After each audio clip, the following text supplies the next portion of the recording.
Assalamualaikum warahmatullahi wabarakatuh. Perkenalkan, nama saya Nadine Zara Putri dengan NIM 2311213009.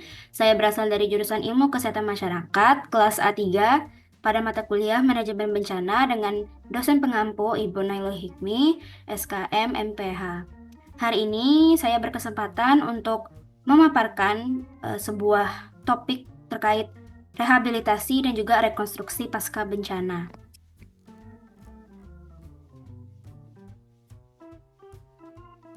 Nah, apa itu rehabilitasi dan juga rekonstruksi?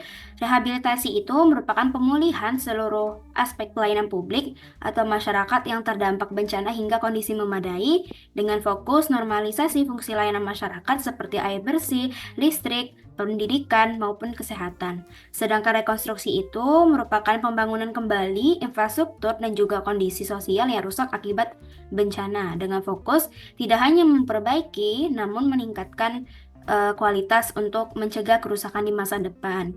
Nah, di sebelah kiri ada dua gambar. Yang pertama gambar rehabilitasi pasca bencana, yang di gambar pertama yaitu rehabilitasi drainase, dan yang kedua rekonstruksi. Nah, topik selanjutnya atau materi selanjutnya yaitu perbaikan lingkungan sarana dan juga prasarana. Nah, dengan fokus utama yang pertama yaitu pemulihan kawasan pemukiman. Nah, di sini itu kita mengatasi masalah seperti rusaknya sistem drainase, akses jalan yang terputus, dan juga kurangnya ruang terbuka yang hijau. Dengan tujuan untuk memastikan lingkungan tempat tinggal itu kembali layak huni. Yang kedua yaitu perbaikan kawasan industri dan juga usaha. Yaitu kita memulihkan aktivitas ekonomi dengan membangun ulang pabrik, misalnya pabrik, toko, dan juga pasar yang terdampak bencana dengan fokus pada pemulihan ekonomi lokal. Dan yang ketiga yaitu pemulihan kawasan bangunan. Nah, maksudnya kita itu menyasar fasilitas umum seperti gedung pemerintah, fasilitas pendidikan, fasilitas kesehatan, maupun fasilitas sosial, yang dimana dengan tujuan untuk membantu masyarakat itu dapat menggunakan kembali fasilitas bersama. Dan yang terakhir yaitu peningkatan standar prasarana umum, yaitu mengintegrasikan teknologi dan juga standar baru untuk memastikan bahwa uh, ketahanan infrastrukturnya itu terhadap bencana uh, tahan gitu di masa depan atau untuk mencegah kerusakan di masa depan. Nah, materi selanjutnya yaitu rekonsiliasi konflik.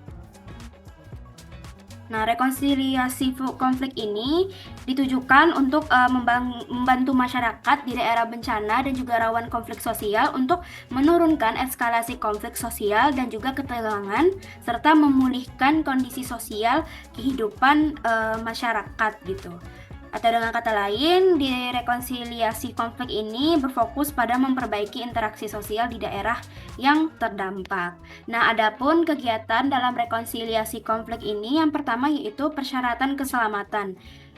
Persyaratan keselamatan ini untuk menjamin kondisi aman bagi masyarakat dalam menjalankan kehidupan sehari-hari. Contohnya misalnya penempatan zona aman dari potensi bahaya pasca bencana. Dan yang kedua yaitu persyaratan sistem sanitasi. Nah, memastikan bahwa fasilitas sanitasi misalnya seperti toilet dan juga pengelolaan limbah berfungsi dengan baik untuk menghindari konflik terkait kesehatan lingkungan. Contohnya yaitu penyediaan sanitasi portable di pengungsian. Dan yang ketiga yaitu persyaratan penggunaan bahan bangunan, yaitu memberikan pedoman terkait material bangunan yang aman, kuat, dan juga sesuai dengan standar. Contohnya larangan penggunaan bahan berbahaya seperti misalnya asbes. Dan yang terakhir yaitu persyaratan standar teknis konstruksi. Nah, yaitu menerapkan standar konstruksi jalan, jembatan, gedung, dan juga bangunan air agar aman dan juga tahan lama. Nah, contohnya yaitu pembangunan jembatan dengan kapasitas beban tertentu untuk mencegah kerusakan di masa depan. Materi selanjutnya yaitu pemulihan psikologis pasca bencana. Nah, pemulihan ini memiliki tujuan yaitu untuk memulihkan kembali kehidupan sosial dan juga kondisi psikologis pada keadaan normal seperti kondisi sebelum bencana. Atau dengan kata lain, dengan tujuan untuk mengatasi trauma dan juga stres yang dialami masyarakat akibat bencana. Nah, kegiatan yang dilakukan untuk pemulihan psikologis akibat pasca bencana ini, yang pertama yaitu bantuan konseling dan juga konsultasi, yaitu dengan memberikan dukungan emosional kepada masyarakat yang mengalami trauma. Contohnya layanan psikologis bagi anak-anak yang kehilangan keluarganya. Dan yang kedua yaitu pendampingan, yaitu mendampingi masyarakat selama proses pemulihan agar mereka itu merasa bahwa mereka itu didukung gitu. Contohnya yaitu relawan membantu keluarga korban mengatasi kesedihan. Dan yang ketiga yaitu pelatihan. Nah, di pelatihan ini kita mengadakan kegiatan pelatihan keterampilan untuk meningkatkan kemandirian masyarakat.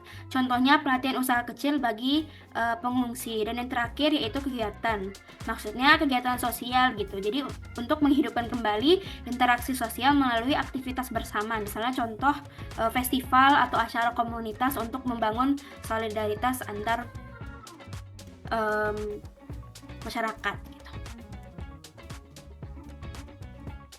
Nah, materi selanjutnya yaitu partisipasi lintas sektoral dalam rekonstruksi. Mengapa penting? Di sini ada beberapa kata yang di-highlight. Nah, mengapa penting? Yaitu karena bencana mempengaruhi berbagai sektor seperti pemerintah, kesehatan, dan juga pendidikan dan ekonomi, dengan kolaborasi lintas sektor untuk memastikan penanganan itu lebih terkoordinasi dan juga komprehensif. Nah, dampak kolaborasi ini yaitu yang pertama dampaknya itu yaitu memberdayakan komunitas lokal dan juga mempercepat proses rekonstruksi melalui dukungan antar pihak termasuk pemerintah, sektor swasta maupun organisasi tingkat internasional. Dan yang selanjutnya, materi terakhir yaitu pemulihan fungsi layanan kesehatan. Nah, pemulihan fungsi layanan kesehatan ini memiliki fokus utama yaitu memastikan ketersediaan fasilitas kesehatan darurat. Maksudnya yaitu dengan fokus pada penyediaan layanan media sementara untuk korban bencana, contohnya seperti tenda medis, ambulans darurat, dan juga pusat perawatan darurat. Yang kedua yaitu mendukung tenaga medis dengan peralatan yang memadai. Maksudnya yaitu menyediakan alat medis yang memadai, terus dan juga melakukan pelatihan tenaga medis untuk menghadapi situasi yang darurat.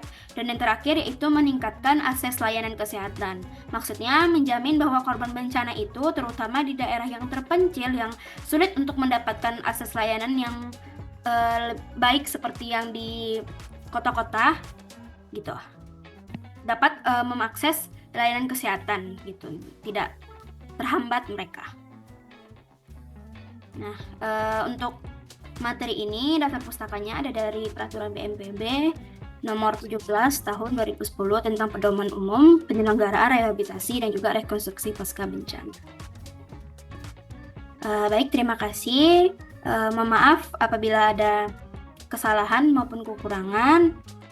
Saya akhiri. Wabillahi taufiq wal hidayah. Wassalamualaikum warahmatullahi wabarakatuh.